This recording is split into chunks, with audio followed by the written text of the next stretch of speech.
Misalnya pernah jadi presiden PKS, pernah menjadi pimpinan DPR.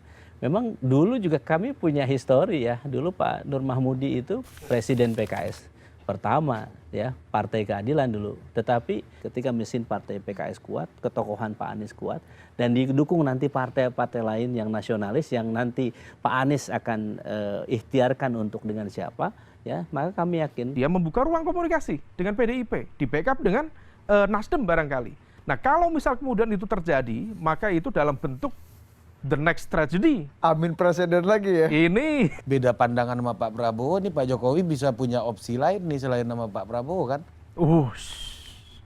Sampai sejauh itu Pak Presiden analisa. Kan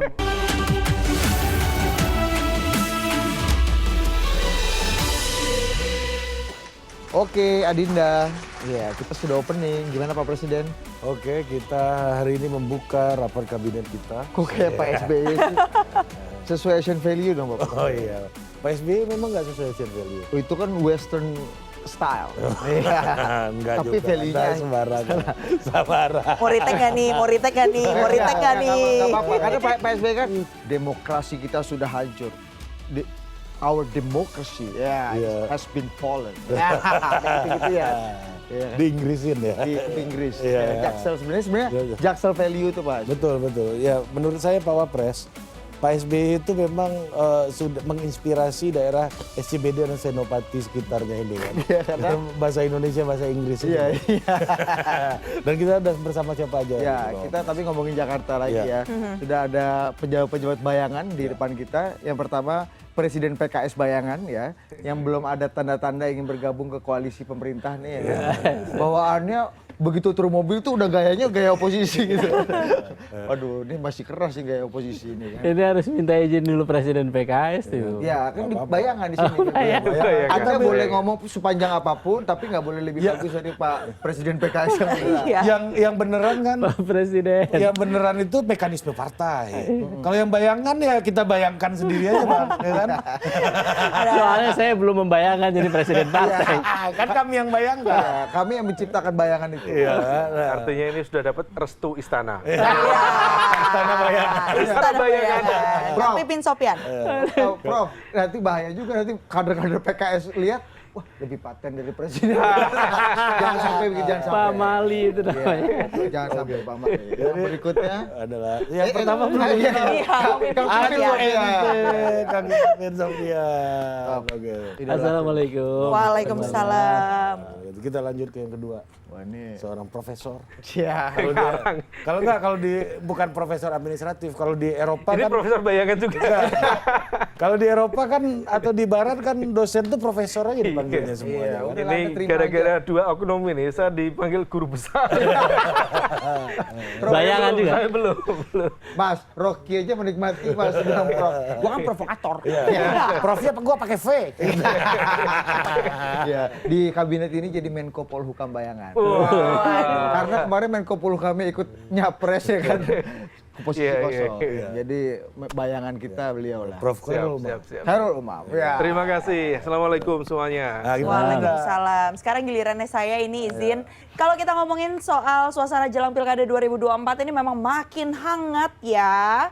Apalagi setelah banyak, kalau kita lihat ada cocokologi hingga beredarnya poster-poster sejumlah tokoh yang dipasang-pasangkan lalu disebut menjadi Bacagub, Bacawagub. Nah akhirnya nih Partai Keadilan Sejahtera resmi mengumumkan akan mengusung Anies Baswedan dan Sohibul Iman untuk maju sebagai bakal calon gubernur dan bakal calon wakil gubernur dalam Pilkada Jakarta 2024. Nah ini nih ya, Presiden PKS Ahmad Saiku ini juga sudah menyatakan bahwa partai pemenang pemilu di Jakarta, sebagai partai pemenang pemilu Jakarta ini wajar nih kalau PKS mengusung kader terbaiknya, siapa lagi kalau bukan Sohibul Iman yang merupakan Wakil Ketua Majelis Syuro PKS yang juga pernah menjabat sebagai Presiden PKS di periode 2015-2020. Pernyataan ini memang sengaja disampaikan di Sekolah Kepemimpinan PKS yang sebelumnya digelar di Grand Sahid Hotel setelah menerima surat rekomendasi dari DPW PKS. Nah, akhirnya poster dari Anies Iman ini juga memang langsung diunggah nih di akun media sosial Instagram resmi dari PKS. Nah, ini ya, terus menurut Pak Saihu, pasangan Aman ini juga dinilai punya kepemimpinan yang baik, rekam jejaknya juga terlihat baik, punya kredibilitas, kapasitas serta peluang menangnya ini juga besar. Kayaknya kalau lihat statement ini yakin banget nih ya kalau PKS bisa menang dengan menyandingkan Anies dan Sohibul Iman. Anies Sohibul Iman, ada yang sudah mereka-reka juga singkatannya, aman katanya. Nanti terserahlah apa namanya. Yang memiliki kualifikasi yang mumpuni, serasi, dan bisa saling melengkapi untuk memimpin DKI Jakarta. Serasi untuk memimpin DKI Jakarta yang lebih aman gitu kali ya. Nah, usai diusung sebagai Bacawagup, Sohibul Iman ini juga menyatakan siap nih dengan penugasan dari partainya dan tidak akan gentar dalam menghadapi nama-nama top lainnya. Mulai dari Ridwan Kamil hingga Ahok atau bahkan Kaisang Pangarep. Pertandingan, ya kita bertanding aja. Gitu. Insya Allah kita siap bertarung secara sportif, ya, secara fair, ya Insya Allah. Kan nanti siapapun yang jadi kan sebetulnya kan itu buat rakyat Jakarta kan, kebaikan buat rakyat Jakarta kan. Jadi nggak ada masalah gitu. Ya kalau rakyat Jakarta percaya pada kami, ya tentu kami yang akan memimpin. Betul. Double. Dan menanggapi deklarasi dari PKS, Gubernur Jakarta periode 2017 sampai 2022 Anies Baswedan juga menyampaikan terima kasih nih dan mengapresiasi sikap PKS serta menegaskan akan segera membahas langkah lebih lanjut terkait pencalonan dirinya di Pilkada Jakarta. Tidak hanya dengan PKS dan PKB yang sebelumnya sudah menyampaikan dukungan secara resmi, tapi juga dinyatakan bahwa akan jalin komunikasi dengan partai-partai lain. Kayaknya sih ini ada kode-kode ya kepada partai-partai yang dimaksud. Apakah maksudnya ini juga kode nih buat partai yang kemarin sempat bilang dengan kata-kata, menarik juga Pak Anies. Assalamualaikum warahmatullahi wabarakatuh. Saya saat ini sedang dalam perjalanan, karena itu izinkan menyampaikan rekaman inti, menyampaikan rasa terima kasih dan apresiasi atas sikap PKS hari ini yang tadi disampaikan oleh Bapak Presiden. Insya Allah sekembalinya ke tanah air, kami akan segera berkomunikasi dengan pimpinan PKS untuk membahas langkah-langkah lebih jauh untuk tindak lanjut ke depan. Begitu juga dengan pimpinan-pimpinan partai yang lain. Kita sudah berjuang bersama-sama di Jakarta maupun di tingkat nasional bersama PKS. Insya Allah kita berjuang bersama-sama ke depan. Alhamdulillah sesudah PKB dan PKS, insya Allah akan ada partai-partai lain yang mau berjuang bersama untuk mengembalikan Jakarta menjadi kota yang maju kotanya, bahagia warganya. Salam ta'zim untuk seluruh keluarga besar PKS. Assalamualaikum warahmatullahi wabarakatuh. Waalaikumsalam warahmatullahi wabarakatuh. Tapi yang pasti aturan ambang batas minimal atau parliamentary threshold 20% ini mengharuskan partai punya minimal 22 kursi ya di DPRD untuk bisa mengusung calonnya di Pilkada. Nah kalau PKS ini dari data yang sudah saya cek-cek ada 18 kursi di DPRD DKI Jakarta. Artinya masih butuh partner nih untuk bisa mengusung Anies Iman sebagai Bacagup dan Bacawagup Jakarta. Akankah berkoalisi dengan PKB yang sejauh ini punya 10 kursi, dengan Nasdem yang punya 11 kursi, atau justru dengan yang ada di urutan kedua nih, PDI Perjuangan dengan 15 kursi. Yang pasti peta koalisi ini makin juga menarik untuk bisa dibahas. Nah saya mau langsung tanya kepada Pak Presiden, Pak Wapres, dan juga Pak Menko Polhukam, serta Presiden PKS Bayangan. Kira-kira nanti akan seperti apa nih Pak Presiden? Itu atribusi terakhir itu bikin lutut gua agak ngilu, tapi ya nggak apa-apa lah ya. Cuman di acara kita ini kan. Udah Bang, nikmati aja Bang. Jangan dilawan. Apalagi, jangan dilawan. Iya. Ini doa ini Bang. Harapan dan doa buat Abang. Amin. Sekarang nggak boleh amin ya, aman. Nggak gitu, Jakarta Nggak boleh aman, juga. amin. Soalnya tadi Ya kan? menarik tuh Pak Anies bilangnya mengembalikan sampai dieja loh tuh. Iya. Itu berarti ada Ada action yang- value apa yang mau benar-benar digali dari hal itu? Ada yang ngambil berarti kan. Siapa Apa? yang ngambil? Iya. Jadi Silakan. kalau menurut kita ya, jadi berat banget nih jadi Presiden PKS Bayangan. Iya. Ya kami sebetulnya bersyukur ya bahwa kesempatan menjadi pemenang pemilu di Jakarta ini kan satu anugerah ya, kepercayaan warga Jakarta. Jadi ketika kami punya 18 itu kami sudah berhitung. Ketika kami mengumumkan ya kami tidak juga sembrono tiba-tiba mengumumkan. Sebelum memang kami juga berinteraksi dengan berkomunikasi lah dengan partai lain. Sehingga kami sudah berhitung bahwa sudah cukup nih lebih dari 20%. Nah itulah yang membuat kita yakin bahwa bisa melampaui 20% itu, sehingga ya cita-cita kita untuk melanjutkan pembangunan yang sudah dilakukan oleh Pak Anies bisa terjadi. Partai mana tuh berarti yang udah meyakinkan bahwa nggak cuma 18 kok, ada tambahan yang lain? Artinya udah deal juga di belakang sama Betul. partai lain. Ya sementara ini kami harus sampaikan bahwa masih belum kita sampaikan, tetapi memang pasangan Anies Sohibul Iman ini memang di-request oleh partai tertentu yang kami harus sampaikan bahwa ya itu salah satu kehormatan bagi kami, dan kami juga sampaikan bahwa kami akan umumkan sesegera mungkin karena kita perlu untuk segera untuk meningkatkan elektabilitas. Nah, kalau PKB kemarin kan Anies Kaisang, kita kan nggak tahu prosesnya. Kalau ini ada prosesnya juga nggak? Ya tentu semua ada proses dari bawah ya. Kalau lihat DPW DKI PKS kan sudah menyampaikan mengusulkan 2 nama kan, Pak Sohibul Iman dengan Pak Anies. Makanya kemarin kan muncul Pak Sohibul Iman sebagai calon gubernur. Bacagub. Tapi kan kami tentu karena kurang dari 20%, kami harus sampaikan kepada calon mitra kami bagaimana. Terus kemudian kita berhitung kan, mana yang kira-kira peluang menang. Apakah komposisi misalnya Pak Sohibul Iman menjadi gubernur atau lebih baik Pak Anies. Ya kami kan punya survei ya, kami kaji betul bagaimana masukan dari bawah surveinya, dan komposisi Anies dan Sohibul Iman ini adalah salah satu komposisi ideal. Memenuhi 2 kriteria. Capacity to win, capacity to govern. Kemampuan untuk menangnya besar, kemampuan untuk menyelesaikan persoalan di Jakarta juga besar. Karena kita sudah tahu bagaimana kualitas Pak Anies. Nah, warga Jakarta kita sih sangat berharap mereka melihat bagaimana kualitasnya Pak Sohibul Iman. Oke. Alumni Jepang, S1, S2, S3, seorang teknokrat, dulu di BPPT, wakil DPR RI bidang ekonomi, ya, dan menjadi pimpinan PKS yang fenomenal, meningkatkan elektabilitas yang tinggi.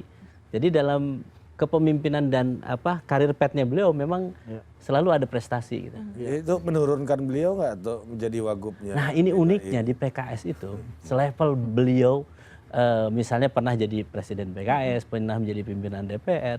Memang dulu juga kami punya histori ya, dulu Pak Nur Mahmudi itu presiden PKS pertama ya, Partai Keadilan dulu. Tetapi waktu itu menjadi Menteri Kehutanan dan kemudian menjadi Wali Kota Depok. 2 periode ya? 2 periode. Jadi habitnya, budaya di PKS itu ketika diamanahkan oleh Syuro menjadi pengambil keputusan tertinggi, maka siapapun akan sami'na wa ata'na, kita dengar, kita taat. Begitu. Jadi itu yang dicontohkan. Apalagi kami yang anak-anak muda ini. Jadi amanah itu bukan kita yang menginginkan. Kalau ditanya misalnya Pak Sohibul Iman, belum tentu menginginkan jabatan itu. Tetapi ketika amanah itu diberikan, maka semua akan mendukungnya. Bang, sebagai partai pemenang pemilu di DKI, Bang, ini kan ada gengsinya PKS ini sebagai kekuatan politik yang menentukan arah dari bagaimana pertarungan ini akan disajikan nantinya. Ya. Kenapa nggak cagup sekalian, Bang? Karena ini partai pemenang pemilu loh, ini bukan partai ece-ece nih, juara kelas ini, Bang. Tapi PKS ini partai kader yang rasional. Ya, melihat memang kami, ya saya orang survei, jadi kita sangat memperhatikan betul hitung-hitungan. Misalnya Pak Anies dalam sejarah calon gubernur, baru pertama kali ada calon gubernur yang merupakan mantan calon presiden. Ini belum pernah terjadi sebelumnya. Sehingga popularitasnya tinggi. Baru kemarin bulan Februari kita bisa menyaksikan, semua orang bisa melihat di kertas suara, dan elektabilitas juga relatif tinggi dibandingkan misalnya nanti calon-calon yang akan datang. Dan kita juga melihat memang yang dibutuhkan ke depan adalah yang mendampingi Pak Anies Baswedan. Tapi kalau partai nggak calonin kan juga setinggi apapun elektabilitasnya Pak Anies juga nggak akan jadi ancaman apa-apa. Betul, tetapi kan kita tetap harus berkomunikasi dengan partai yang lain kan. Jadi misalnya saat ini kita harus mengakui bahwa PKS hanya 18 kursi, masih kurang 4, masih kurang 4. Banyak gitu. Alhamdulillah. Banyak banget. Masih kurang 4, dan tentu kita harus berkomunikasi yang bisa memenuhi 4 itu kira-kira apa. Dan salah satunya adalah ketika mereka, gimana kalau Anies Sohibul Iman? Oke, saya kira komposisi yang baik, dan yang paling penting adalah kemampuan untuk menyelesaikan persoalan Jakarta dengan melihat kapasitasnya Pak Sohibul Iman. Ini ada kemungkinan diterima oleh kalangan menengah. Jadi ketika beliau itu oleh elit juga diterima dan tidak ada penolakan. Budi aja yang bermasalah sama beliau. Lebih ke beliau yang bermasalah. Oh iya. Zaman dulu ya. Karena proses dialektika, Bo. Ya. Bukan antitesa. Ya, Ya, bukan. Jadi memang di PKS saya ketika di launching nama beliau memang awalnya kan calon gubernur ya, tapi kemudian kami komunikasi tentu ya kita ini tidak boleh jumawa meskipun kita sebagai pemenang pemilu tetap kita harus menghargai bagaimana yang lain dan rasionalitasnya. Survei salah satu menjadi salah satu pertimbangan. Nah, itu yang juga menjadi kekhawatiran atau tanda tanya dari publik mengenai marwahnya Partai Keadilan Sejahtera. Selain tadi kalau kata Ari ini posisi yang sudah tinggi, Pak Sohibul kemudian ditempatkan di calon wakil gubernur gitu ya.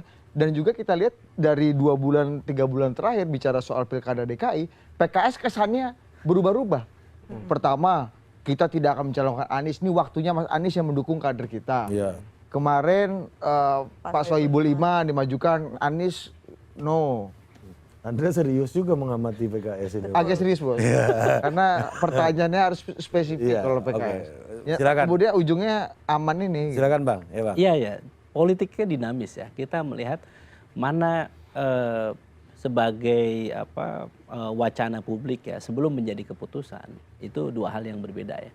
Ketika memang disampaikan oleh presiden bahwa keinginannya memang Pak Anies itu mendukung kader, ini salah satu opsinya sebetulnya bahwa mendukung kader itu adalah salah satunya adalah wakilnya dari PKS. Jadi sebetulnya sekali lagi rasionalitas yang pertama adalah kita nggak boleh baper dalam politik ya. Dan itulah ditunjukkan oleh pimpinan PKS ketika beliau sudah dicalonkan, kemudian sebagai gubernur dan kemudian akhirnya menjadi calon wakil gubernur. Dan biasa saja sebetulnya, dan kami sih melihat bagaimana respon publiknya itu, bagaimana selalu melihat bagaimana medsos, bagaimana hasil survei dan sebagainya.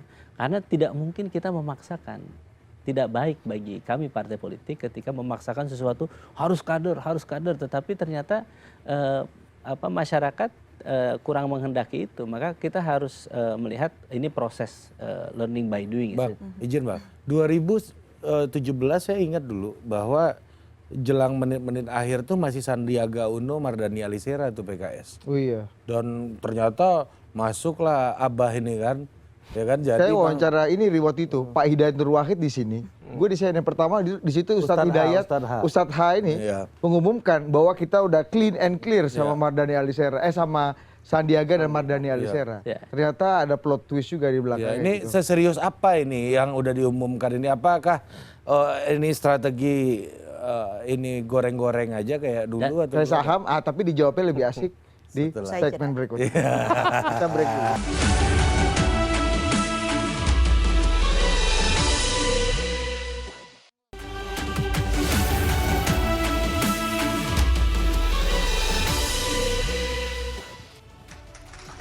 Oke Dinda, kita kembali lagi. Ya, satu-satunya acara yang manggil penontonnya Dinda ini.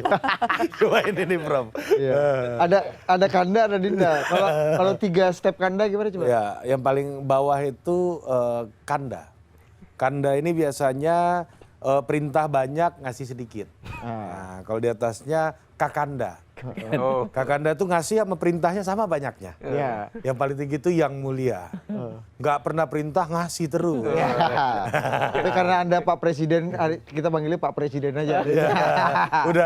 Udah merangkap yang mulia itu. Hancur. Itu konsekuensi dari jadi presiden itu udah langsung otomatis jadi yang mulia juga tuh. Adinda. Ayo mulai. Pertanyaan. Dijawab tadi. Semoga setelah selesai acara ini saya aman ke PKS. Aman. Amin. Paling ya minimal Anda ya jadi ketua DPD di mana gitu. Oke Bang, lanjut kita. Iya tadi pertanyaan Ari itu tadi. Gocekan maut kayak ini goreng-goreng kayak saham. Dulu. Ini Ustadz Sohibul ini bakal MSI ini akan dimardanikan atau gimana nih? Iya. Akan terjadi nggak presiden Mardani jilid 2? Mardani presiden ya. Iya. Itu sudah kita hitung ya. Bahwa akan terjadi. Terkadang ya satu peristiwa kita gagal, kita cari kan apa kelemahannya waktu itu. Dari situlah kita bisa belajar ya. Disitulah Di PKS itu kami diajarkan bagaimana sebagai fast learner. Kegagalan itu harus kita pelajari kira-kira celahnya di mana. Dulu apa Kang? Ya Mardhani presiden ini apa dulu? salah satunya kan elektabilitasnya tidak meningkat. Kami pelajari betul bagaimana peluang menangnya Sandi Mardhani itu minim dibandingkan Anies Sandi waktu itu. Jadi kita pelajari waktu itu. Artinya yang kali ini akan ada trial error kayak tadi kan, cek ombaknya dulu, masih panjang nih sampai ke waktu pemilihan, pendaftaran gitu. Berapa lama rentang waktu yang akan kira-kira Begini, disiapkan? elektabilitas itu memang perlu diikhtiarkan. Ya. Jadi orang disukai, dicintai itu bukan tiba-tiba. Perlu proses. Bagaimana kita juga dengan pasangan kan nggak tiba-tiba, Mantap. nggak tiba-tiba nikah. Saya belum ngerti nih Kang Bujangga. Jadi nggak mungkin kita memaksakan orang nggak suka peluang menang yang kecil kemudian kita paksakan. Tetapi bagi PKS memang ketika memang tidak cocok atau memang tidak di potensi kalahnya menang, potensi menangnya kecil maka kita ganti, tidak ada persoalan. Nah kita akan ikhtiar yang terbaik saat ini. Melihat komposisi Anies Sohibul Iman, kami sih yakin ya kalau lihat dari survei ya internal yang kami lakukan, peluang menangnya besar. Dan karena tadi ya komposisi Pak Anies, kemudian ada tokoh, ada mesin partai. Ketika tokoh dan mesin partai ini klop, ini akan bekerja maksimal. Selama ini memang PKS kan dipandang oleh banyak kalangan tidak punya tokoh. Tapi mesinnya kuat. Tapi punya mesin kuat. Di berbagai pilkada kami selalu diminta untuk menjadi pendukung partai-partai yang kuat gitu ya. Ada yang memang minta kami sebagai wakil, ada yang minta kami hanya sebagai mesin partai. Nah di sini kita akan menyadari bahwa mesin partai ini akan lebih kuat kalau misalnya dipadukan. Dan kami yakin di Jakarta ini ketika mesin partai PKS kuat, ketokohan Pak Anies kuat, dan didukung nanti partai-partai lain yang nasionalis yang nanti Pak Anies akan ikhtiarkan untuk dengan siapa, ya maka kami yakin peluang untuk menangnya besar. Oke Prof, pertanyaannya Prof, Anies Sohibul Iman ini, duet ini akan berebut memancing di kolam yang sama apa gimana nih? Mungkin nggak ini sebagai sebuah ikhtiar elektoral? Kan bahasanya Ustadz kita ini kan. Atau ternyata fata morgana elektoral karena ada di kolam yang sama. Iya. Sur-sur sendiri gitu loh masalah itu. Pertanyaan ini menarik ini Pak Ustadz. Karena di saat yang sama, Pak Ustadz yang mulia. Hati-hati Kang, dia lebih bahaya daripada kita beneran. Karena ngasihnya banyak. Iya betul, memang di satu sisi ada kekhawatiran itu dan itu logik ya. Karena bagaimanapun juga salah satu efek elektoral yang diperoleh oleh Mas Anies kemarin, salah satu di Pilpres itu salah satunya adalah ya penyumbang utamanya PKS. Dan kalau misal kita cermati lebih detail, penguasaan Mas Anies itu di Jakarta Timur, kemudian Jakarta Selatan, dan juga Jakarta Pusat. Itu pun juga di Jakarta Pusat tidak dominan, dia juga cukup berimbang dengan Pak Prabowo waktu itu.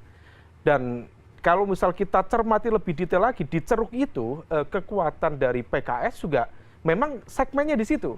Sementara kalau misal kita cek di Jakarta Barat, kemudian termasuk Jakarta Utara, tidak sekuat di wilayah-wilayah yang tadi saya sebutkan. Artinya bahwa kekhawatiran akan hadirnya overlap basis pemilih loyal itu terjadi. Nah, itu yang kemudian seringkali kemudian dijadikan sebagai argumen oleh beberapa teman-teman partai yang lain. Ini salah satunya yang agak unik ini PKB. PKB tampaknya merespon dengan pergerakan yang cukup dinamis. Karena sama menggunakan basis argumen yang dulu dipakai juga oleh PKB dan juga Nasdem ketika membentuk koalisi Amin. Anies Muhaimin di Pilpres.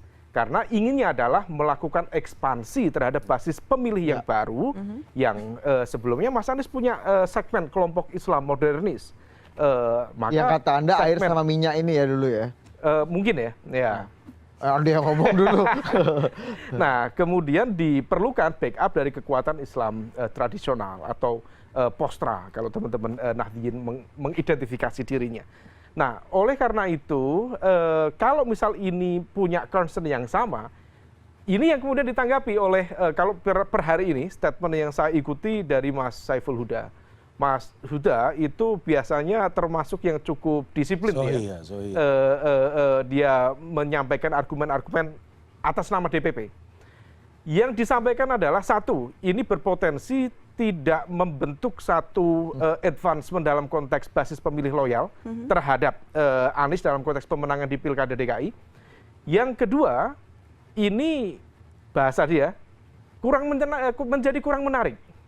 Kenapa? Karena dengan melakukan deklarasi aman, maka secara tidak langsung ini sudah menutup pintu bagi partai-partai yang lain untuk ikut bernegosiasi dan juga kompromi dalam konteks penentuan siapa nomor 1 dan juga siapa nomor 2. Nah, ini yang kemudian tampaknya menjadi sinyal, jangan-jangan yang disampaikan oleh PKB ini semacam kopling bagi hadirnya semacam titik pisah antara PKB dengan Mas Anies.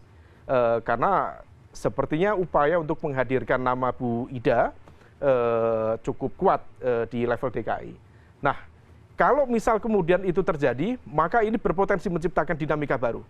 Kalau misal kemudian Mas Anies tetap bisa meyakinkan PKB untuk berada dalam lingkup kekuatan koalisinya, tentu luar biasa, solid ya. Tetapi kalau misal tidak bisa, ini memberikan angin segar, terutama bagi PDIP yang per hari ini agak galau. Mau ke kanan salah, ke kiri salah, dan ada satu potensi teman yang berpotensi membentuk poros ketiga. Siapa tokohnya, kita lihat perkembangannya. Tetapi kembali lagi ke konteks tadi, sekaligus juga konteks menguji marwah PKS di basis kandang utamanya di DKI Jakarta. Per hari ini tampaknya yang dilakukan PKS cukup logik, make sense. Kalau dalam bahasa yang mulia tadi, rasional. Nah, Capacity to win dan capacity to govern-nya cocok. Cocok. Tetapi di saat yang sama, sepertinya langkah manuver ini juga dipengaruhi oleh beberapa hal. Satu, PKS sepertinya ada trauma. Karena dulu ada posisi wakil gubernur mengalami kevakuman.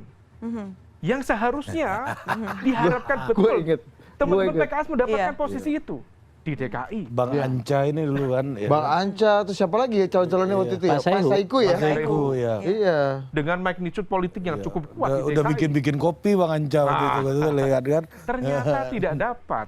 Dan itu sepertinya memunculkan trauma tersendiri bagi teman-teman PKS. Dan kayaknya waktu itu Mas Anies juga nggak punya kapasitas dan nggak punya apa untuk memperjuangkan itu mungkin ya. Nah, itulah salah satu langkah dari PKS untuk mengunci langkah Mas Anies supaya kemudian tidak kemana-mana. Dan sekarang posisi PKS bergaining posisinya lebih tinggi. Jawara Pileg 2024 di Ketua DPRD Jakarta. nanti punya ya. Nah, juara ini bisa menentukan arah semuanya ini loh. Nah, itu. Nah, iya, tapi terkait dengan ketua DPRD tadi.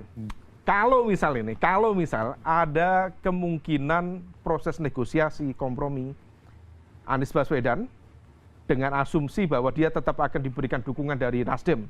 Mengapa Nasdem kartunya bisa hidup untuk Anies Baswedan? Tampaknya Nasdem bisa berkelit untuk mengatakan tidak pada calon dari KIM, Koalisi Indonesia Maju, Pak Ridwan Kamil, yang dalam beberapa momentum di 2024 kemarin sepertinya dikeluarkan hak veto dari Nasdem kepada Pak RK. Sepertinya ada catatan politik lama yang belum selesai. Patah hati lama lah ya. Patah hati lama. Nah, inilah kemudian kalau misal kemudian Pak Anies bisa maju, menarik. Nah, kalau ketua DPRD tadi itu bisa dijadikan sebagai alat negosiasi baru.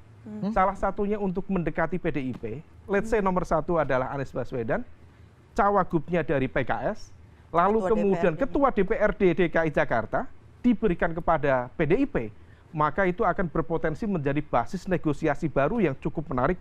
Apakah mungkin Mas? Secara kalau aturan. misal kemudian secara politik memungkinkan dilakukan, why not? Dengan segala kesepakatan. Dalam kapasitas sekarang memungkinkan nggak tuh Mas Umam? Semuanya bergantung pada negosiasi dan kompromi. Kan PKS Kalau juga mau jadi ketua ini kan. Kalau yang mulia memiliki keikhlasan hati dan rasionalitas langkah ya untuk menang besar, memastikan menang. Karena pertarungan di DKI ini tidak kaleng-kaleng. Kenapa? Karena besar kemungkinan ini meskipun IKN akan ada, ibu kota akan geser, tapi magnitude politik secara magnitude Jakarta ya dalam konteks politik dan ekonomi tetap akan tinggi, tetap menjadi center of gravity dari Indonesia. Nah, itulah kenapa presiden yang terpilih besar kemungkinan termasuk Kim akan melakukan segala cara at all cost untuk memenangkan DKI Jakarta. Karena kalau misal kemudian dilepas kepada salah satunya, let's say adalah Mas Anies, yang terbukti menjadi kompetitor yang cukup handal di Pilpres kemarin, maka ini berpotensi menjadi potential challenger di pemilu 2009. Oh, ini Potential challenger. kita lagi berpikir 2029 nih ternyata ya di Kenapa? pilkada ini. Karena pelaksanaan pilkada adalah November 2024. Artinya next time adalah pelaksanaan pilkada dilakukan pada November 2029. Momentum sebelum itu ada momentum Pilpres dan Pileg. Artinya komposisi kekuatan pemenang di 2024 akan menentukan bagaimana spektrum kekuasaan di pemilu dan juga di Pilpres 2029 yang akan datang. Nah, ini akan menjadi penentuan kartu politiknya Mas Anies hidup atau akan menjadi jalan yang lain. Dan ketakutan ataupun peluang di 2029 itu yang kemudian akan menentukan partai-partai apa saja yang kemudian punya potensi untuk mendukung calon aman ini kan. Apakah Nasdem tadi, apakah PKB yang udah tondo-tondo agak ngopling misalnya seperti Anda bilang gitu ya. Ini mana yang lebih punya peluang gitu? Apakah juga misalnya format politik Pilpres 2024 di mana koalisi perubahan Nasdem, PKS dan PKB itu masih bisa dilanjutkan di Pilkada DKI ini? Ya, harapannya tentu bisa kalau harapan dari lingkaran Mas Anies ya. Karena bagaimanapun juga kan limpahan elektoral kepada PKB, kepada Nasdem di Pilpres kemarin, kutel efek di level DKI itu lumayan signifikan. Dapat 10 kursi, 11 kursi, itu something itu. Apalagi PKB yang basis Islam tradisionalnya di level DKI itu tidak begitu kuat. Nah, maka kalau misal kemudian bisa diyakinkan ulang, tentu sangat logik. Tetapi harus diantisipasi juga, terutama buat Yang Mulia, Pak Presiden. Bayangan. Jangan sampai hilang. Presiden PKS. Presiden PKS Bayangan, ini presiden bayangannya yang ini nih. Dari tadi nyebut Yang Mulia ke siapa? Yang Mulia ini. Bang, lu nikmati aja bang. Jangan sampai kalau hilang bayangannya Prof kena pancung kawan. Kudeta. Udah kemajon ini kan. Kemajon. Tapi saya tadi ya, kalau ikhlas ya kan, ikhlas itu memang urusan manusia ya. Kalau partai itu memang harus berjuang semaksimal mungkin. Makanya memang selalu orang tuh berpikir mungkin PKS selalu pengen mengalah ya, mau mengalah dan sebagainya. Memang di satu sisi kita harus sampaikan bahwa terkadang tadi ya, misalnya harus ada kombinasi dan sebagainya. Ya tadi karena orang tuh melihat mesin partai itu mungkin nilainya tidak lebih besar dibandingkan tokoh dan logistik misalnya. Tetapi kalau divaluasi mesin partai ini luar biasa. Makanya terkadang kita ya dalam pertarungan pilkada itu selalu katakan bahwa sebetulnya nilai terbesar salah satunya di mesin partai itu yang dimiliki oleh PKS. Dan kami sebetulnya ya melihat ke depan ya kami tetap membuka diri. Tidak mungkin kami menutup dengan siapapun, termasuk PKB ya, PDIP gitu. Ayo kita gabung. Tapi ya kami kan punya otoritas untuk secara independen untuk mengumumkan siapa yang akan kami usung. Tadi saya tersentuh dengan kata-kata Bang selama ini kami lihat situasi dan kami memilih mengalah dengan ini untuk perjuangan politik kami yang lebih besar. Maknanya mengalah ini bagi PKS itu apa Bang? Dalam situasi apa pilihan mengalah itu akan diambil? Ya sebetulnya dalam posisi mengalah itu ketika kita secara rasional memang apakah calon yang akan kita usung itu potensi menang atau tidak. Oke. Ini bicara partai di presiden betul. juga. Ya, termasuk dulu seperti itu. Makanya yang kita optimalkan sekarang bagaimana kerja-kerja politik mesin partai PKS mensosialisasikan sejak dini ya Anies Sohibul Iman ke rumah-rumah, ketok pintu dan memperkenalkan gagasan-gagasan yang akan dibawa keduanya sehingga nanti elektabilitasnya ketika disurvei memang tinggi. Nah, jadi Abang sangat yakin nih sekarang kalau begitu siapapun yang maju sama Pak Anies itu pasti menang atau gimana? Enggak, tentu tidak demikian karena yang harus kita lihat adalah tadi ketokohan dan mesin partai. Pak Anies juga kalau tidak didukung oleh PKS juga begitu. Mungkin berat, itu diakui misalnya. Kawan-kawan kami juga karena sama. PKB Betul. sendiri nggak cukup. Begitu juga sama. Jadi kita ini saling ketergantungan satu dengan yang lainnya. Tetapi bagi kami ya ini tantangan tentu ke depan ya ketika kami sejak dini mendeklarasikan, tetapi kami harus sampaikan sudah komunikasi dengan beberapa partai politik, sehingga kami yakin sudah mencapai lebih dari 20% itu, sehingga untuk bisa berlayar ini kami optimis. Prof, apakah hubungan Anies Baswedan dan PKS ini menurut Prof se-equal yang diceritakan Yang Mulia tadi ini? Nah, tapi dijawabnya lebih paten usai jeda. Oh, Kita siap. break dulu Kakanda. Akan ada muktamar luar biasa. Adit sudah break dulu. Mainkan Dinda.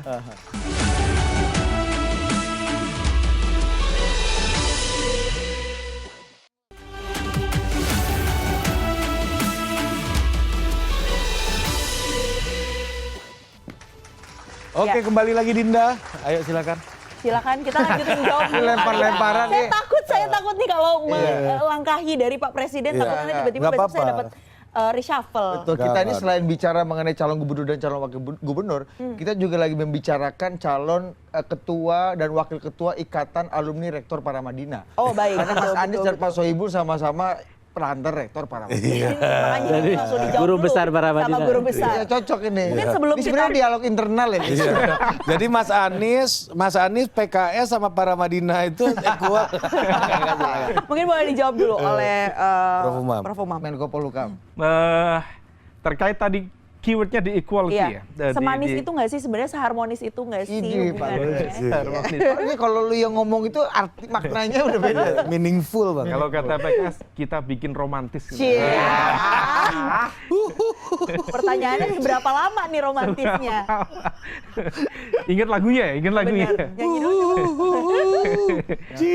Kalau beliau nyanyi elektabilitas Anies turut 30%. Silakan.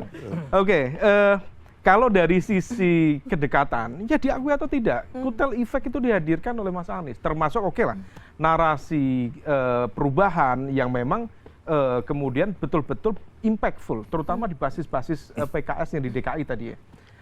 Di Jakarta Timur, kemudian Jakarta Selatan. Nah, tetapi di saat yang sama sebenarnya ini aspek tadi itu, soal menerima. Nah, ini agak unik ini. Kalau misal kemudian menggunakan partikel itu, sebenarnya yang dilakukan PKS itu sama persis dengan yang dilakukan oleh Nasdem bersama PKB di Pilpres yang lalu. Itu kan yang ngedil Anies Muhaimin itu kan antara Surya Paloh dengan Caimin, antara Nasdem dengan PKB. Dan kemudian seolah memfait accompli PKS. Lo ikut, syukur. Nggak ikut ya, nggak Udah apa-apa. cukup kita. Udah cukup. Oh, jadi PKS ini korban Nah, di situ ya. Dalam Dia konteks itu. Jadi belajar dari Jadi- Surya Paloh Presiden ini ya. Jadi PKS belajar dari PKB sebenarnya. Ingin presiden. Amin, Prof Amin Akhirnya- tuh Tuh aman. Aman. Jadi aman ini adalah replikasi dari strategi Amin. Kunci dulu. Kunci dulu. Ente mau ikut apa enggak? Mau ikut silahkan, nggak ikut ya nggak apa-apa. Tapi kan dulu Amin punya kekuatan. Kekuatannya PKB dan Nasdem udah cukup. Sudah Ini kan cukup. PKS mau kunci. Sama. Nah artinya Sekarang berarti Nasdem udah PKB digandeng juga nih. Ya, Nasdem salah satu menjadi pemegang kunci utama. Dan posisi dari PKB sekarang ini adalah di PKS kan seperti dulu waktu di Pilpres. Jadi PKS itu sekarang ya melakukan strategi yang sama. Kalau misal dulu yang di fait accompli adalah PKS sekarang memfait accompli PKB. Dia- Kira-kira gitu yang mulia. Pak Presiden ini senyum-senyum kayaknya agak setuju sama Anda. dibacain nih kita. Jadi kalau misal terkait dengan itu, semua berarti bergantung pada keseriusan ya, political will dari seorang Surya Paloh, dari Nasdem. Apakah kemudian Nasdem memang betul-betul akan menggenapi apa yang menjadi ikhtiar politik dari Nasdem, PKS. dari PKS, ataukah tidak? Karena kalau wacana Nasdem sudah sepertinya oke, tapi itu kan sepertinya. Semuanya kan berpotensi melakukan jurus Mandalika ya, tikungan akhir yang penuh dengan dinamika seperti Mardani tragedi tadi itu. Mardani Presiden. Tapi boleh. Mardani presiden. Jangan sampai terjadi. Satu-satunya anggota DPR yang punya nama gedung di Senayan. Oh. Nama gedungnya Puja Sera. Mardani Alisera. Itu Pak Maruf. Ya analisis sah-sah saja ya. Tapi agak bener. Seberapa bener? Seberapa persen kebenarannya? Tapi kalau kami pakai strategi yang paling utama adalah kami ingin secara rasional bisa segera untuk meningkatkan elektabilitas. Tujuan itu. Karena kami yakin sih partai-partai itu rasional. Pada hakikatnya partai itu rasional. Siapa yang berpeluang menang maka dia akan dukung. Maka ketika calon ini yang sudah selesai katakanlah dia punya tokoh, dia punya mesin partai, dia punya elektabilitas tinggi, ya maka ya peluang menangnya besar gitu. Kan ada orang yang tiba-tiba di akhir-akhir ya, kita juga politik sudden death itu yang kita hindari lah ya. Karena kita ingin dari awal 150 hari kurang lebih nanti menuju pilkada sudah bisa tahu siapa Pak Sohibul Iman, apa gagasannya ke depan gitu ya. Makanya sekarang sudah mulai diundang berbagai media sehingga orang tahu bagaimana gagasan Pak Sohibul Iman ke depan kalau menjadi wakil gubernurnya Pak Anies. Dan kami melihat gini, prospek Pak Sohibul Iman ini punya kelebihan adalah tangan dingin. Beliau itu selalu apa yang dikerjakannya well done. Ya, karena mungkin budaya Jepangnya itu yang kita lihat ya. Memang dari S1 sampai S3 di Jepang sehingga budaya Jepangnya kuat dan Asian value juga ya, ya. Asian value. Punya kredibilitas yang kuat, punya integritas Masuk dan juga barang ini. dan masuk orang selalu relevan yang pekerja keras sehingga kami meyakini ya Iya dulu nih. mungkin orang melihat ketika perpindahan ya saya kira ketika PKS dalam gejolak selesai. Ketika menjadi pimpinan DPR juga punya posisi khusus di mata Menteri Keuangan waktu itu dan juga sebagai rektor Paramadina mungkin terjadi transformasi yang luar biasa waktu itu. Jadi memang beliau tuh dulunya kan PNS ya, orang yang profesional kemudian masuk politik sehingga dan melakukan transformasi di politik. Apa yang menarik dari beliau itu apa? Good party governance. Ini konsep yang diadopt dari political governance ya, sehingga kami ambil ini sebagai bagaimana partai itu harus transparan, harus merit system, harus akuntabel ya, terus kemudian harus partisipatif. Itu dari Jepang juga tuh? Ya, iya. Value-nya? Enggak, sebetulnya ya memang itu Washington Consensus itu. konsensus. Gua baca tulisan gua di Detik. Tapi Gua pikir karena Asian beliau value juga. Beliau Neoliberal memang tradition. well educated, memahami itu tidak hanya dalam tataran wacana tetapi diejoantahkan dalam tataran praktek di partai. Itulah makanya terjadi transformasi luar biasa PKS itu. Kang Pipin, tapi kenapa nggak kader-kader yang sudah pernah bertarung dan punya basis dari pemilu ke pemilu yang ada di Jakarta? Kita kan tahu misalnya PKS punya beberapa jagoan. Ada Ustadz Hidayat Nur Wahid yang dari 2000 Bang Mardhani. Mardhani Alisera gitu kan. Kenapa nggak kader-kader yang memang sudah berkali-kali diuji cobakan dalam kontestasi pemilu di DKI? Dan sudah teruji, Pak Sohibul Iman menang di DKI. Pernah menjadi anggota dewan di DKI, kemudian sebelumnya kemudian di Tasik, dan kemudian satu periode beliau tidak boleh mencalonkan karena waktu itu presiden partai tidak boleh dicalonkan, itu hasil syuronya. Dan tapi beliau memimpin PKS waktu itu dalam gejolak ketika ada friksi internal kami. Kemudian lahirlah ada Gelora dan sebagainya ya, keluar dari PKS. Tapi beliau dulu berpikir ya, dulu Saya aja lupa, Bro. ketika ada yang keluar maka PKS akan turun. Tetapi apa yang terjadi? Naik. Itu berkat suara Anies apa PKS. berkat kepemimpinan Pak Sohibul Iman? Karena tadi berkat bahwa kepemimpinan itu penting di PKS, Pak Sohibul Iman melakukan transformasi, menguatkan kader yang waktu itu ternyata kita juga bisa terjadi konflik di internal gitu ya. Tetapi dengan konsep beliau good party governance itu diterapkan dan ada perbaikan di internal PKS sehingga muncullah semangat untuk bangkit dan terus meningkat gitu. Nah, Prof, jika memang pasangan ini yang akan jadi sesuatu tawaran PKS nanti di Pilkada DKI 2024 gitu ya, apa yang mesti dilakukan dengan situasi ini? Dua calon ini, dua kandidat, pasangan ini dua-duanya banyak kesamaannya kan? Sama-sama satu kader PKS, satu dicintai oleh semua pemilih PKS nih Mas Anies nih. Kolam agak mirip lah ya. Sama-sama rektor Paramadina, ini iya kan? Oh ya ada perkawinan antar kampus gitu loh. Iya kan? Kampusnya juga sama. Iya sama, alma mater sama, jabatannya pun sama.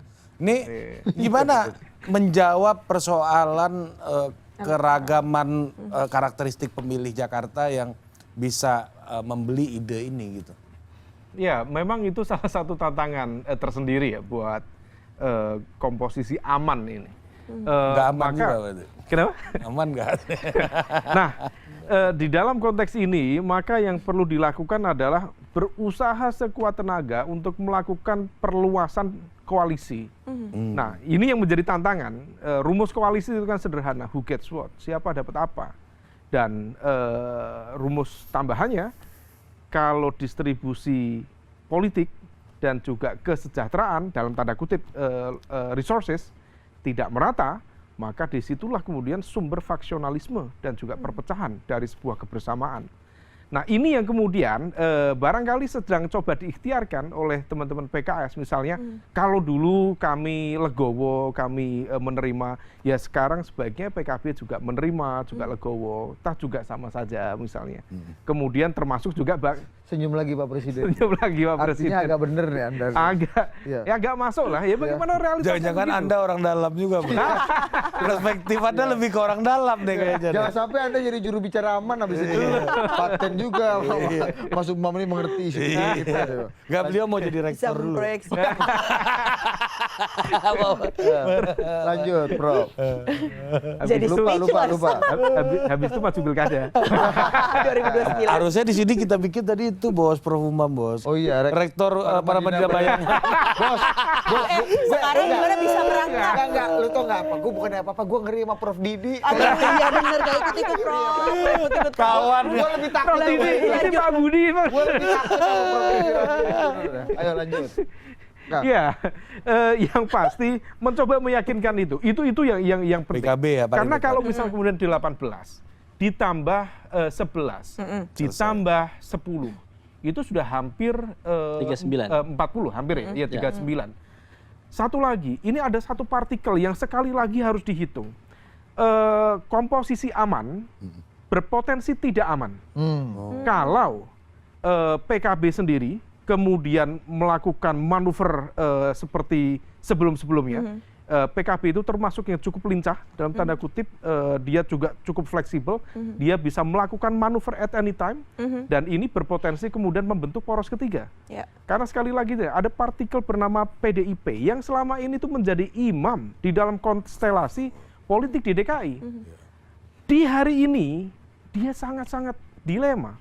Dia berharap untuk mempertahankan status sebagai imam, tapi sepertinya dinamikanya membuat dia terpojok untuk menjadi makmum. Oke. Problemnya dia mau geser ke Kim gengsi, Iya. mau geser ke PKS. sebelah kanan, juga ada narasi tentang perbedaan cara pandang ideologi yang selama ini dia bangun Nah. sendiri. Oke. Nah, kalau misal kemudian PKB bisa bergerak di luar kontrol dari Anies Baswedan, ini berpotensi menemukan satu persilangan baru. Jadi dan berpotensi persilangan terjadi. ini yang paling jauh, persilangannya sama siapa, yang paling dekat sama siapa Ya, menurut? paling mungkin yang mana nih? Ada poros ketiga atau malah Iya. bergabung? Kalau misal aman kemudian ini. dalam konteks negosiasi, kompromi, tidak ada yang kemudian bisa mempertemukan cara pandang antara lingkaran aman dengan PKB, maka berpotensi akan terbentuk satu poros ketiga.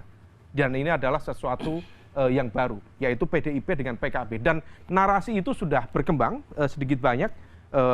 PDIP juga mencoba untuk mengincar PKB, PKB juga bisa gayung bersambut. Dan hati-hati, kalau misal kemudian PDIP dan PKB membentuk poros ketiga, yang harus diantisipasi, yang harus betul-betul memitigasi adalah lingkaran Anies Baswedan. Oh, itu lebih paten Ya, itu PKB. Karena ini berpotensi PDI. memecah Iya, basis PKB kekuatan. PDI ini Prof bisa Caimin Andika ini Prof. Lawan Anies aman ini Prof. Anies Sohibul. Iya kan? Kok Jadi bisa gini. Caimin Andika? Iya, bisa aja kan? Itu setengah informasi orang dalam, setengah analisa. Caimin kan Jawa Timur aja mau maju kemarin. Iya Iya kan? Kenapa nggak DKI aja? Tapi gini, Yang PP. tidak hanya PKS, yang lain juga belajar. Ya, 2017 juga 2 putaran kan. Kita kan Gerindra PKS berdua kan. Kita di sana ada PKB, P3 ada Demokrat ya, kemudian di sana ada PDIP dan sebagainya.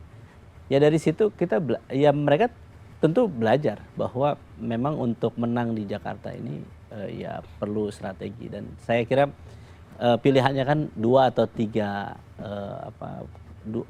poros gitu ya, atau 1 atau 2 putaran, ya kami masih optimis bisa memenangkan itu. Dan di yang DKI itu penting- masih harus 50% ya, betul, Pak betul, Presiden? betul. Meskipun DKJ ya tetap harus 50% plus 1, dan kami melihat memang peluang ketika ada partai nasionalis yang siap bergabung ya. Bagi kami sebetulnya ya PKS itu dukungnya Pak Sohibul Iman. Nanti Pak Anies didukung sama partai nasionalis, nanti siapa yang apakah oleh PDIP, oleh Nasdem atau siapa begitu ya. Iya. Jadi nanti saya kira mungkin nanti konsepnya seperti Oke. itu. Jadi menggenapkan. Oke, Prof. Umar tadi ada bilang aman ini belum tentu aman dan bisa tersandra kalau ada circumstances lainnya. Atau bisa nggak misalnya mungkin PKS dan Sohibul Iman yang kemudian mencelat pindah ke Induk Semang Baru, bukan Anies Baswedan? Nah, kita Meninggalkan jawabnya Anies Baswedan. usai jeda. Kita break dulu, Adinda.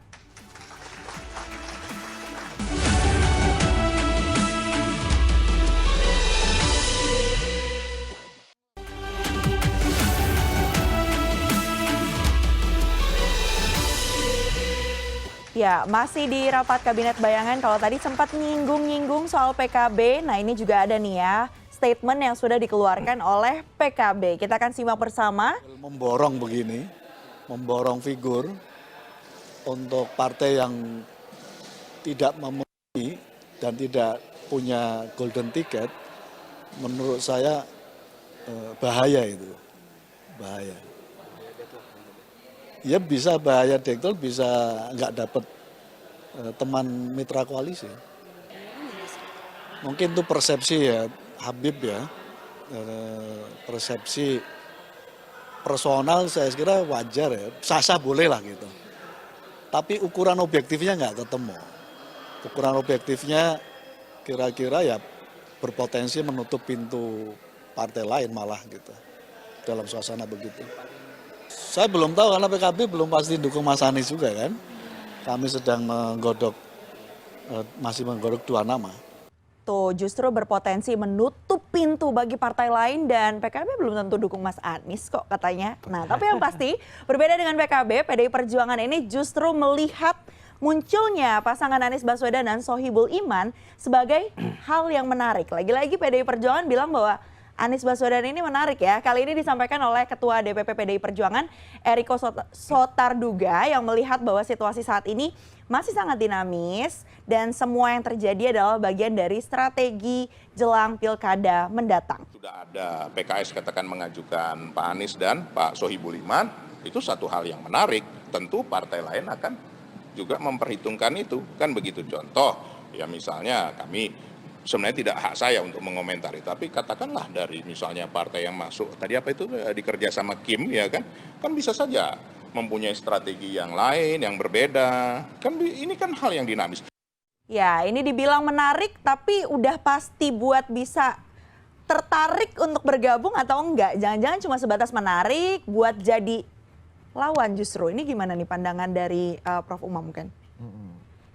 Iya, statement dari Bang Eriko tadi, representasi dari DKI ya, PDIP, bisa saja itu sebagai sebuah bentuk upaya penjajakan politik. Karena memang sekali lagi PDIP sedang galau dalam konteks DKI Jakarta.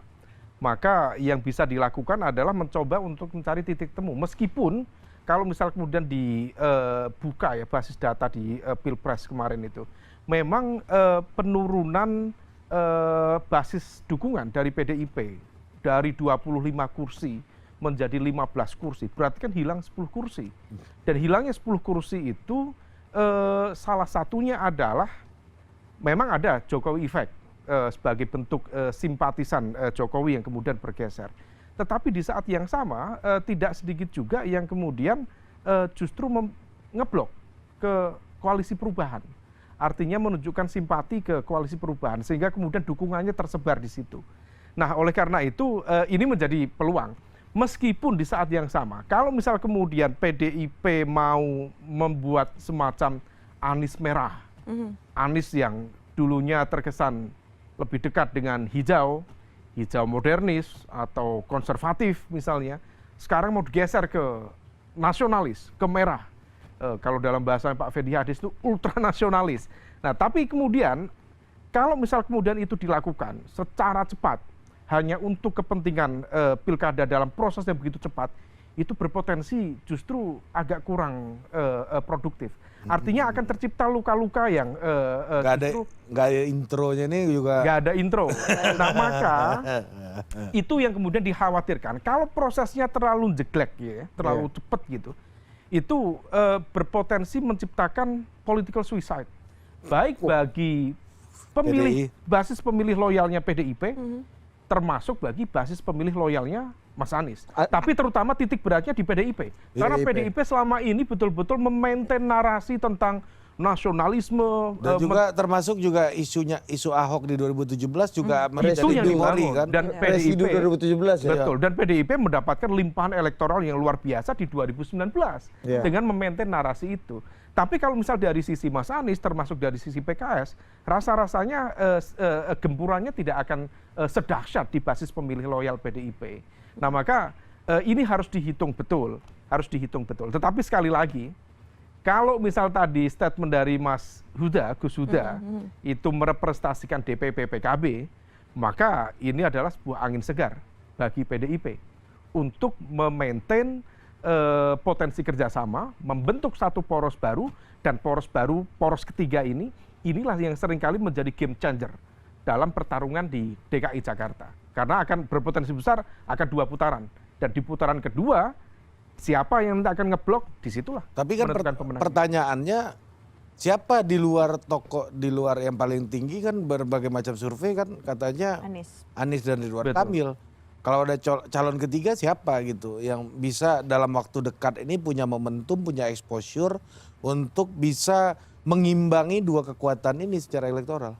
Ya, memang kalau misal dari sisi nama, memang agak cukup tidak mudah menentukan komposisi namanya. Tetapi ingat bahwa dalam pertarungan pilkada, memang betul aspek ketokohan itu sangat penting. Tetapi infrastruktur partai, sekali lagi yang disampaikan oleh Yang Mulia, infrastruktur partai, termasuk infrastruktur non partai, itu cukup berpengaruh besar. Misal kita hitung RK, Ridwan Kamil, dia dari infrastruktur partai, per hari ini Golkar masih agak galau. Tetapi kalau misal kemudian Kim solid, maka kemudian dari aspek kepartaian dia cukup kuat. Dan ditambah infrastruktur non partai. Ada sentimen etnisitas primordial yang juga cukup harus dihitung. Karena komposisi demografi masyarakat di DKI Jakarta itu 35% dari Jawa, 27% dari Sunda. Betawi ya. 15% dari Sunda.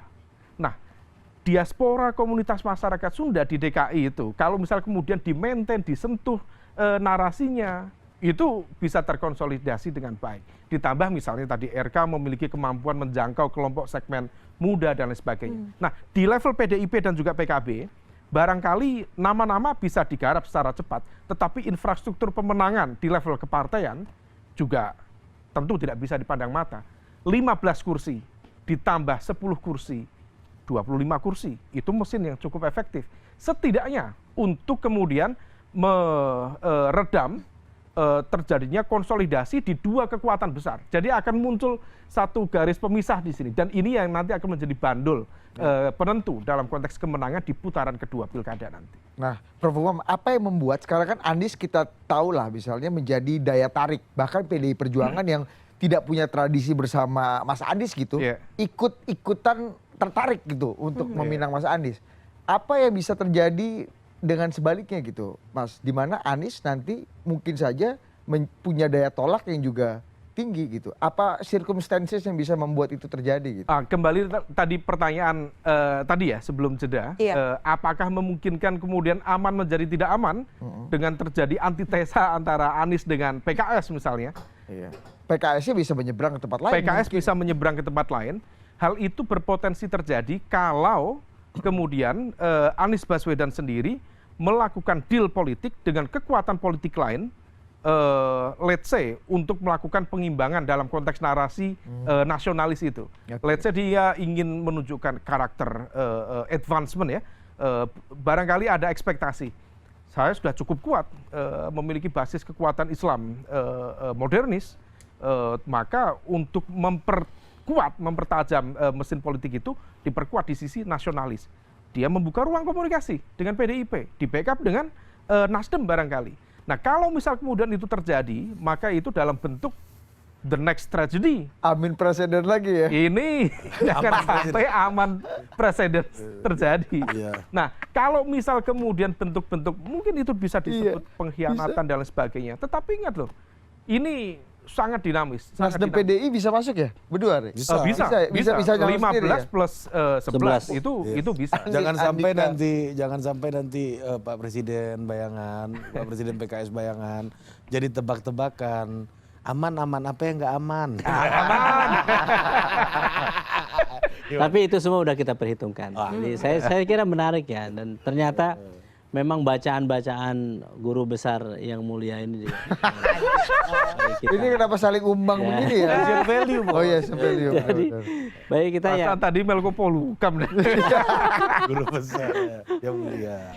Dan bagi kami gini ya, dalam berpolitik itu ini yang diajarkan para presiden PKS. Apa sih yang bisa, yang harga paling mahal kita itu adalah komitmen. Apa yang diucapkan, apa yang disampaikan, janji apa gitu. Itu yang selalu ketika orang berucap misalnya kita pegang ucapannya. Dan bagi PKS selama ini berkali-kali, mohon maaf ya, tanda petik kami dihianati misalnya sama teman koalisi misalnya. Siapa itu? Ya banyak perjalanan, Yang paling perjalanan hidup kami ya. Tetapi kami berusaha untuk menjaga supaya kami tidak berkhianat, supaya memang publik itu ada harapan bahwa kalau sudah berjanji maka kita akan usahakan tepati. Makanya mohon maaf ya, dalam pilkada sekarang para calon kepala daerah lebih yakin mereka kalau sudah mendapatkan SK rekomendasi dari PKS daripada mohon maaf partai yang lain. Karena kami tidak mengobral, mohon maaf, surat rekomendasi itu. Jadi kami kalau sudah satu orang, dan kami jamin sampai selesai, maka dialah yang akan maju begitu ya. Kecuali ada hal-hal yang lain. Tetapi pada umumnya itulah yang dipegang oleh PKS. Itu juga yang kami pegang. Kami menghormati misalnya ketika ada wacana Anies Kaesang yang disampaikan oleh PKB. Kami hormati itu sebagai satu wacana begitu ya, yang mau diusung misalnya. Dan bagi kami tadi kedewasaan kita berpolitik ya ketika kita tahu bahwa ya kita bisa saling menghormati pilihan masing-masing. Kalau misalnya PKB mau pilihan yang lain, monggo, itu haknya PKB. Kami punya pilihan ini. Tapi tentu nanti akan ada silaturahim ya. Ya insya Allah dalam waktu dekat memang sudah ada rencana karena Gus Imin lagi haji. Jadi kami belum sempat silaturahim secara langsung, tapi sudah by phone, sudah komunikasi dengan jajaran PKB mungkin. Dan tetapi bagi kami sekali lagi kami menghormati masing partai. Apa komentar Mas Huda itu ya? Ya karena kami belum komunikasi. Gas ini aja ya, yang percikan-percikan yang belum tentu relevan aja ya. Ya tapi kami menghormati. Ya. Kami menghormati itu ya. Jadi sekali lagi ya bagi kami ketika Anies Sohibul Iman ini dilontarkan tidak tiba-tiba, tidak ujuk-ujuk. Tapi kami juga membangun komunikasi dengan para pimpinan partai politik dan ketika sinyalnya positif dan kemudian silakan dideklarasikan maka kami lakukan itu. Oke, Pilkada Jakarta ini Pak Presiden itu juga menjadi refleksi pertarungan di level nasional. Apa yang terjadi itu? Gua ngomong itu tadi. Oh itu ya makanya. Terutama persiapan Jangan tahun dramatisir gitu. Dari tadi Ani juga ngomong gitu, ente kemana aja. Nah, bagaimana format nasional ini bisa terpapar ke Jakarta ini ke depan ini? Kita jawabnya usah jeda. Kasih dulu kita iklan.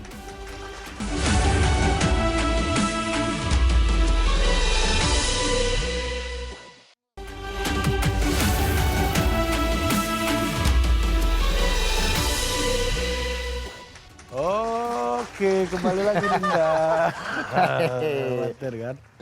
Karena Menko Polhukam gimana tadi? Menjelaskan konstelasi nasional di Pilkada DKI ini salah satunya yang mau gabung apakah masih bisa dukung Anies atau enggak? Karena seperti tadi kata Anda, ini potensi melawan Tuan Bowo di 2029. Tuan Bowo siapa? Maksudnya presiden terpilih Prabowo. Itu dong. Anda jangan jadi masalah baru lagi nanti. Udah capek kita ngadepin netizen nih, capek kita. Gara-gara juggling nggak mungkin ya.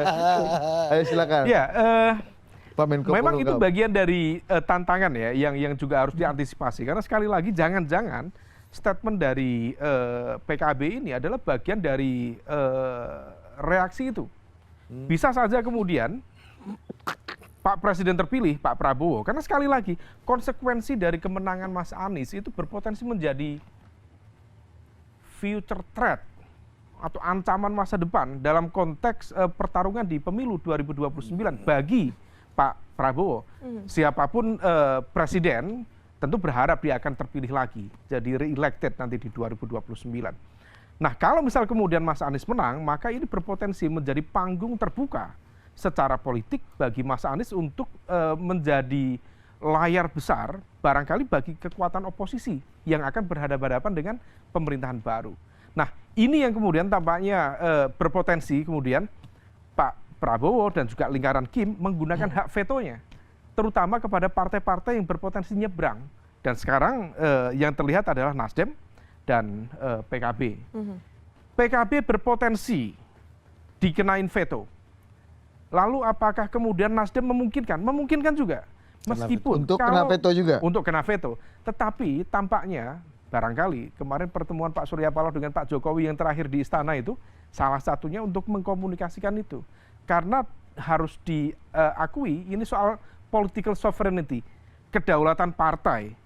Barangkali ini dugaan, barangkali Nasdem akan mengatakan kalau yang diusung Kim bukan RK, kami siap untuk mendukung.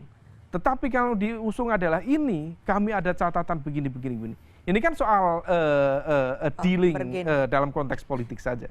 Nah, itu yang kemudian tampaknya dari pemerintahan baru akan melakukan segala cara. Dan RK kalau misal kemudian bisa mengkonsolidasikan basis pemilih dan juga infrastruktur partainya yang kuat, maka berpotensi menjadi rival yang sepadan setidaknya bagi Mas Anies, tetapi tetap harus diantisipasi bagaimana kemudian tadi arah manuver dari poros ketiga kalau misal itu terbentuk. Oke, gimana Kang Pipin, ini apakah ini menjawab apa yang kemudian menjadi banyak laporan lah jurnalistik beberapa media bahwa ada upaya yang agak serius untuk menjegal atau mengcornering Mas Anies ini? Ya, kan beberapa waktu lalu PKS kan mendapatkan menjadi objek ya, sasaran bahwa PKS nih kemudian ditawar dan kemudian masuk angin dan sebagainya gitu. Ditawarin menteri, posisi wagub dan sebagainya. Ya, kami selalu membuktikan bahwa syuro di PKS itu kumpulan orang-orang yang dipilih untuk memutuskan masa depan PKS dalam hal misalnya setiap pilpres atau pilkada. Itu menunjukkan kedaulatan partai untuk memutuskan masa depan partai itu seperti apa. Jadi dari penetapan Anies Sohibul Iman ini, kami menunjukkan bahwa PKS ini partai yang berdaulat. Nah, Bang, apakah memang diklarifikasi dulu, Bang, udah ada perbincangan di internal PKS sendiri soal keinginan bergabung dengan koalisi pemenang ini sejauh apa sebenarnya sih, Bang? Ya tadi kami itu pertama ya, bahwa proses saat ini masih di luar pemerintahan. Di era Pak Jokowi sampai Oktober itu adalah hasil musyawarah maju syuro sebelumnya. Dan untuk ke depan kami sampai saat ini belum mengambil keputusan. Jadi di internal kami memang masih lebih banyak menyerap saja kira-kira dari masyarakat pemilih PKS yang lebih dari 12 juta itu kemudian kita dengarkan dan kita komunikasikan kira-kira ketika kita masuk atau di luar mana maslahat dan madorotnya yang lebih besar untuk masyarakat misalnya. Apakah misalnya seperti kemarin 10 tahun di era Pak Jokowi atau memang kita masuk ke dalam tetapi bisa melakukan perubahan perbaikan untuk bangsa ke depan. Tapi kalau melihat situasi sekarang tidak ada masalah bagi PKS jika langkah aman ini menjadikan tidak aman untuk bergabung dengan koalisi. Ya sebetulnya Pak Prabowo, ya. Dalam politik itu pilkada ini relaksasi politik sebetulnya bagi kami ya. Dan agak berbeda dengan ada kesepakatan koalisi nasional dengan daerah. Jadi bagi kami sebetulnya karena ranahnya juga berbeda, ini dikembalikan aspirasinya ke bawah. Bagi PKS itu ketika kader struktur PKS merekomendasikan nama, itu sudah disaring, dijaring dan sebagainya, kami itu memprioritaskan hasil dari aspirasi kader kita di bawah itu, pemilih kita. Kenapa? Karena nanti hajatan pilkada itu hajatan mereka.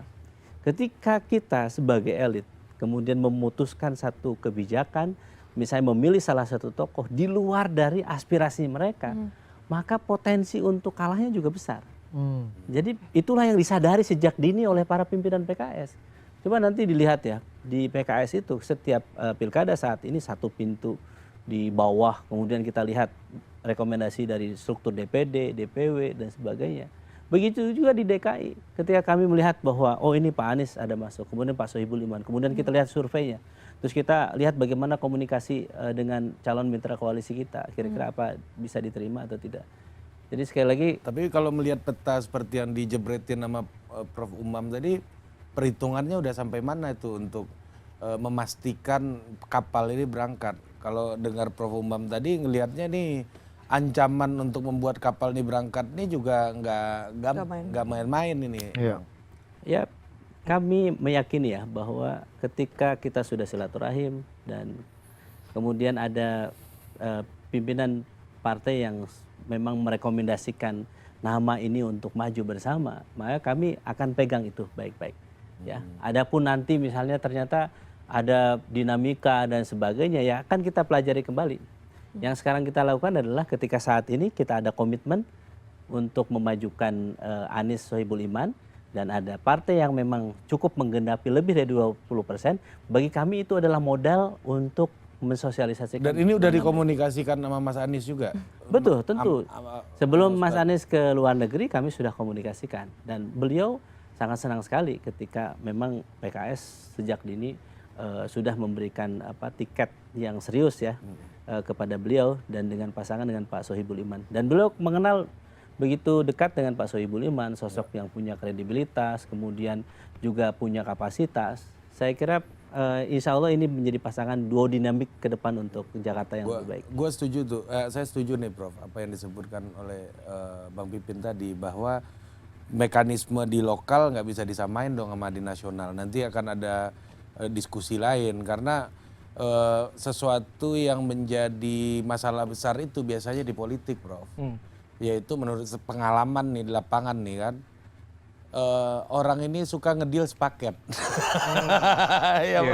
Ini jadi problem nih, kan? Hal nasional dipaket ke hal daerah gitu kan. Dan itu kan kalau kita lihat semangatnya Kim kan mempaketkan. Sepertinya ada itu tuh semangat bikin pusing tuh, paketan paket gitu. ini. Ya. Sepertinya. Nah gimana, mungkin nggak misalnya keinginan untuk bergabung dengan mendukung Anies Baswedan ini mungkin nggak?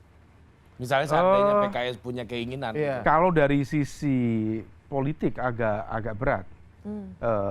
Karena bagaimanapun juga dengan memberikan dukungan kepada Mas Anies dengan tingkat potensi kemenangan yang cukup terbuka ya, maka itu ya itu Kalau nggak mau dibilang tinggi ya.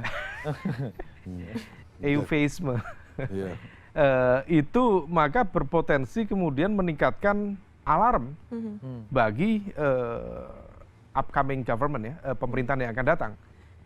Maka oleh karena itu kalau misal kemudian PKS sudah bergerak sampai sejauh ini, saya juga berkeyakinan yang dilakukan PKS juga sudah berhitung secara matang. Karena kalau tadi penjelasan dari Yang Mulia itu sudah mencoba untuk mencari menyerap aspirasi di bawah. Tapi per hari ini saya belum mendapatkan jawaban secara clear, baik dari statement di DPP misalnya, di PKS, termasuk dari representasi dari Kim, bahwa sudah ada komunikasi, negosiasi, dan kompromi dalam konteks membuka pintu bagi PKS masuk di pemerintahan.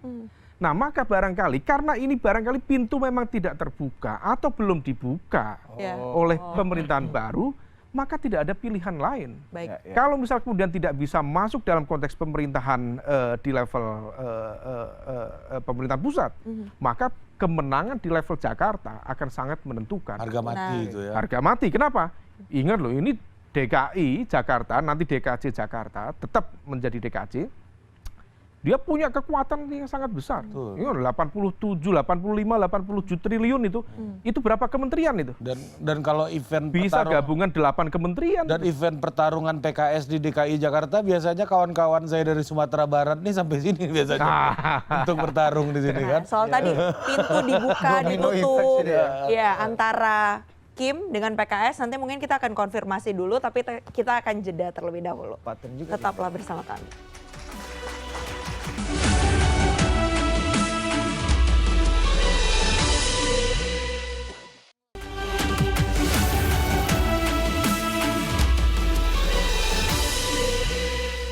Ya, masih di Kabinet Bayangan, tadi yang terakhir mau kita konfirmasi dulu, itu tadi analisanya benar nggak sih emang sebenarnya pintunya masih ditutup, kuncinya masih dipegang siapa nih? Ya pada dasarnya keputusan koalisi atau tidak koalisi itu kan dari dua belah pihak. Kami juga punya sikap untuk ke depan seperti apa. Jadi tapi bagi kami memang tidak perlu tergesa-gesa. Kalau melihat waktunya masih bulan Oktober ya, pelantikan, dan saat ini bagi kami PKS masih di luar pemerintahan dan kami jaga itu sampai selesai sebagaimana amanah musyawarah majelis syuro kami. Dan ke depan ya silaturahim tetap kita jaga dengan siapapun, komunikasi baik dengan berbagai partai politik termasuk dengan PDIP, dengan partai-partai Kim, Gerindra, Golkar dan yang lainnya. Ya, tapi bagi kami sekali lagi keputusan itu memang belum dibuat ya, dan kami sekali lagi akan melihat bagaimana maslahat dan madorotnya. Apakah ke depan misalnya maslahatnya bagi rakyat Indonesia PKS di dalam atau di luar Pemerintahan nih. Nah, Kita mau gua mau nanya sama Prof ya. Boleh. Jadi ini menarik nih Prof. Prof berkali-kali bilang bahwa ini adalah skenario menciptakan great challenger buat Pak Prabowo di 2029 karena tentunya presiden yang terpilih mau maju lagi. Tapi apakah ini skenario yang juga tidak diinginkan oleh Pak Jokowi? Mengingat kalau Mas Anies maju tiba-tiba berubah beda pandangan sama Pak Prabowo, nih Pak Jokowi bisa punya opsi lain nih selain nama Pak Prabowo kan? Sampai sejauh itu Pak Presiden analisa. kan tanggung jauh nih analisisnya kan, tanggung jauh. Mengingat bola lambung ini kan menurut Prof, apakah dalam konteks ini Pak Jokowi dan Pak Prabowo ini akan sama? Jadi Mas Anies akan dibiarkan untuk menjadi salah satu alat bargain juga bagi Pak Jokowi. Ya bahasanya Pak Presiden kita ini. Ini karang-karang. Nur Sewu, hayalannya Mas Anies dijokowikan aja dulu. Supaya bisa jadi alat. Iya kan, mana tahu kan habis ini Mas Anies pengganti Budi Ari jadi ketum Projo ini. Karena Mas Anies juga punya Mas Anies juga punya sejarah ke Jokowi kan. Iya. Saya orang baik, dukung orang baik. Bibirnya. Paten human right Mas Anies. Lanjut. Ini bagus sekali. Bingung kan Anda? Memang dalam konteks ini ya, Kabinet Bayangan ini sangat futuristik ini. Kenapa? Karena pertanyaan itu sekaligus melakukan pengandaian sudah terjadi faksionalisme antara Jokowi dengan Pak Prabowo. Dan asumsi itu tidak salah juga. Setiap persatuan maka konsekuensi logisnya juga mengandung di situ ya ada potensi perpisahan. Nah, kalau misal kemudian itu terjadi, bisa saja itu sebagai bagian dari realitas politik dinamika. Toh juga di 2024 yang lalu, partikel bebas itu terjadi di mana-mana. Dan banyak orang shock, banyak orang kaget, banyak orang trauma. Betul. Nah ini artinya mungkin. Maka kalau misal bicara kemungkinan ya everything is possible. Dan impossible is nothing dalam konteks politik. Maka kita lihat perkembangannya. Tapi per saat ini, tanda-tanda menuju ke sana belum terlihat signifikan. Tapi kalaupun kemudian menurut informasi-informasi spekulatif ya barangkali ya konon kabarnya itu proposal menteri yang masuk ke Kertanegara dan yang masuk ke Surakarta sama-sama besarnya. Nah, kalau dua pelanduk ini tidak bisa memaintain kebersamaan dengan baik, ini berpotensi kemudian menciptakan faksionalisme baru. Ya, jadi menghasilkan Jokowisasi Anies lah. Bisa jadi. Bisa jadi. Bisa jadi. Yakin, Bro? Wallahu alam. Iya. Ini udah masuk ke taraf keyakinan itu naik bisa jadi. Dalam waktu 1 menit langsung yakin. Kalau Keyakinan buat naik. Prof ya, ini saya mau pertanyain sesuatu yang sifatnya lebih moralis. Baik nggak untuk politik Indonesia jika itu terjadi? Rasa-rasanya moral menjadi aspek yang teknikalitis dalam konteks politik di Indonesia. Jadi kalau misal kita menggunakan standar fatsun politik, moral politik, itu nanti akan banyak yang kecewa. Karena di level itu ada banyak anomali-anomali yang terjadi. Dan sekali lagi rumus dalam konteks kekuasaan ya kepentingan itu menjadi sebuah titik temu yang akan selalu terjadi. Kalau misal kemudian ada aspek moralitas yang memayungi, itu adalah sebuah keberkahan dalam konteks kekuasaan. Syukur alhamdulillah. Saya mau nanya ke Bang Pipin lagi nih dia. Boleh. Abang bisa bayangin nggak nanti duet 2029 Anies sama Gibran, Bang?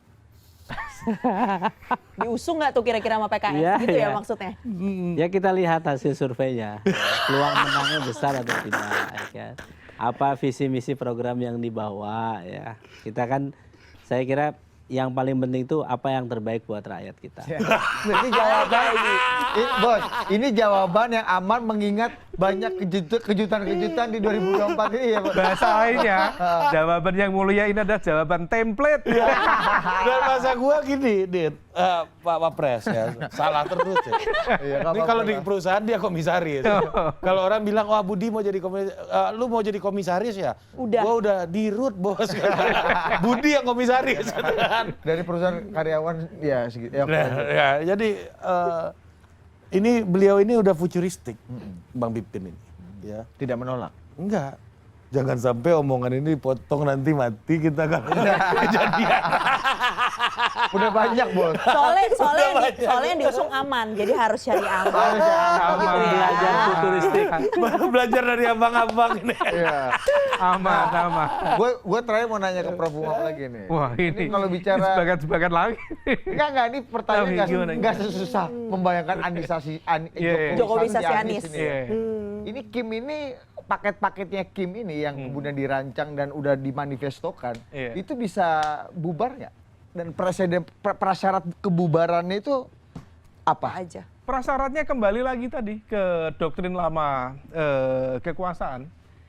Kalau sebuah kebersamaan itu selalu didasarkan pada kalau distribusi politik dan juga kesejahteraan tidak merata, memunculkan jealousy, memunculkan kecemburuan, disitulah kemudian terjadi faksionalisme dan juga perpecahan. Sama, paling rumusnya who gets what. Kalau misal tidak mendapatkan posisi cagup, cawagup, maka kemudian ada kompensasi yang lain. Skema kompensasi yang ditawarkan apa? Kalau skema kompensasi yang ditawarkan itu bisa menjawab kebutuhan political ekonomi dari partai-partai pengusung itu, semuanya akan solid. Tapi kalau misal ternyata ada yang tidak, ada yang merasa kecewa, ya itu menjadi celah baru bagi terjadinya ketidaksolidan dari basis koalisi besar itu. Oke. Paten. Ada mau disampaikan Bang Pipin? Cukup. Kita Udah Udah yang aman-aman aja katanya ya. Pak Mahfud selesai.